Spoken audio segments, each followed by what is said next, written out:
Hey, thanks for making it to Veterans Info Tap. I'm glad you made it. The CBO has pushed out several options to reduce the deficit on the back of veterans. Pretty horrific. Hit the thumbs up, subscribe, share with a friend, all that good stuff. I really appreciate it. Every minute watched and every thumbs up helps to push this information out to more, so we are an aware constituency, right? As the veteran sphere is what I call it, which is veterans and spouses and surviving spouses and parents and dependents and all of that.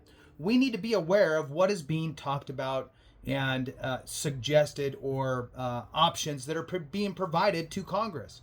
I think that it's important, even though today, in today's world, probably none of this stuff will take root. However, it's better to show that we're aware and we're paying attention, because the moment that we're not, something bad can happen. And if one thing gets taken down, others will follow.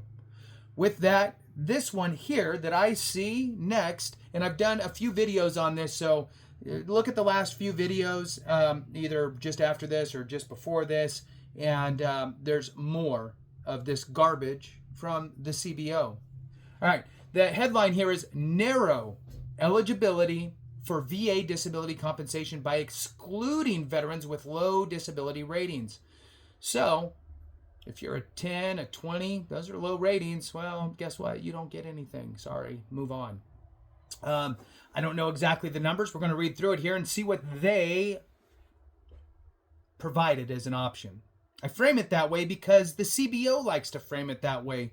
They don't provide suggestions. They provide options. That's pretty convenient. Imagine working at a place where you can just go through and go, hey, look, if you cut this program, cut that program, reel this back or reel that back, it would save this much money. Look, it's not a recommendation. It's just an option. What a funky setup. Anyway, so let's jump into it here.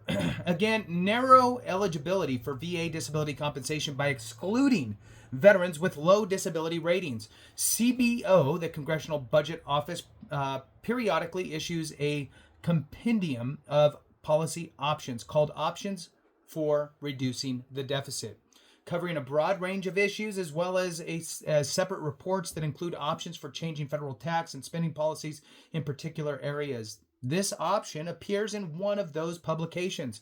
The options are derived from many sources and reflect a range of possibilities. For example, or for each option, CBO, the Congressional Budget Office, presents an estimate of its effects on the budget but makes no recommendations. No recommendations there. Inclusion or exclusion of any particular option does not imply an endorsement or rejection by CBO. Again, Congressional Budget Office. All right. Let's see what they have to say. It's a couple paragraphs here. We'll get through it. Veterans with medical conditions or injuries that occurred or worsened during active duty service may receive disability compensation from the Department of Veterans Affairs.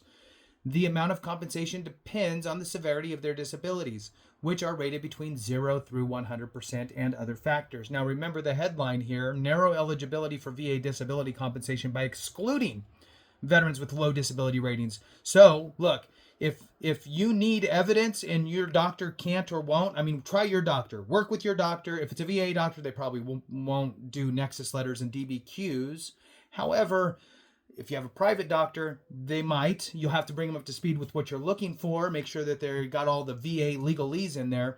If your doctor can't, won't, doesn't, AME, American Medical Experts, can and will. They understand the VA, the nuance, the legalese that needs to be placed into that medical evidence. They can diagnose. They can help you with your Nexus letter, your DBQs, all of that stuff. Their link will be in the description and in the comments. All right, so let's dive into this. By law, VA disability ratings, the basis for disability payments, are based, as far as practicable, on the average earnings that veterans would be expected to lose given the severity of their service-connected medical conditions or injuries.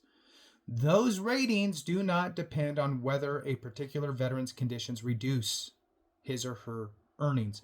Now, I hate that they say that and they throw that line in there, because a congressional member who's reading that, who's not super aware of VA and veterans issues might be really confused by the way that they said that. So number one, the VA did set up their rating schedules for the purpose of trying to figure out the best way to go. This is going to impact earning capacities. Now, it might impact one veteran more than another veteran, but it's the best they can do given the size, the gigantic size of this entire program. Now, the other piece of this pie is, one, it's completely impossible to figure out if you would have made more money if you didn't join the military and have service-connected disabilities.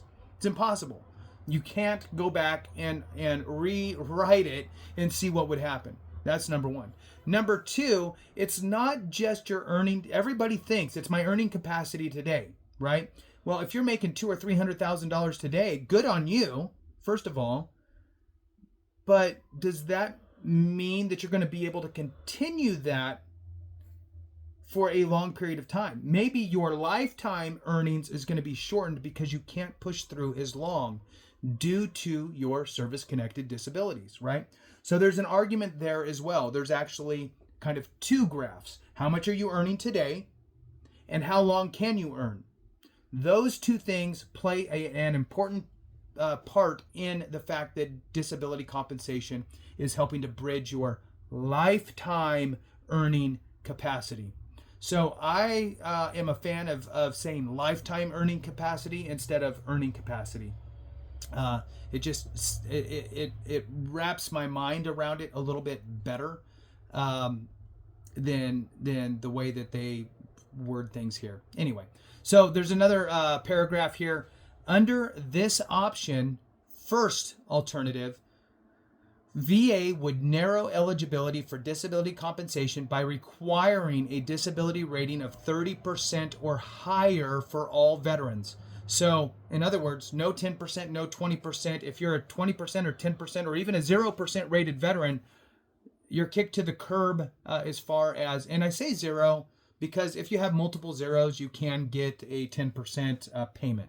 So, for compensated veterans that are less than 30%, you would be kicked to the curb, essentially, which is the wrong way to do this moving forward. Again, do I think that this is going to go into effect? No. Do I like that they're talking about it? The CBO, Congressional Budget Office, believe me, all of Congress will know. It's not like this is a hidden thing. It's just that it's hidden from the public, us. And so we don't know all of these conversations and options that are being given to Congress. Now, let's move on. So they would make it a requirement for a 30% or higher rating for all veterans. As a result, some current recipients would no longer receive benefits. The second alternative would require a 30% or higher disability rating only for new disability compensation applicants. Current recipients would not be affected. In other words, they would be grandfathered in. CBO, Congressional Budget Office, estimates that in 2026, about 20% of veterans will have a disability rating below 30%. So 20% of veterans. And what would that be? That would be over 1 million veterans because it's, I think, just over 6 million are service connected. So you're looking at about a 1.2 million or so veterans that are 20%, 10% type of ratings. So with that, reach out to your congressional member. Let them know how you feel about the Congressional Budget Office's options to reduce the deficit on the back of veterans. Thanks for watching. I appreciate you. Have a great one. And remember, if we don't take care of each other, something went wrong.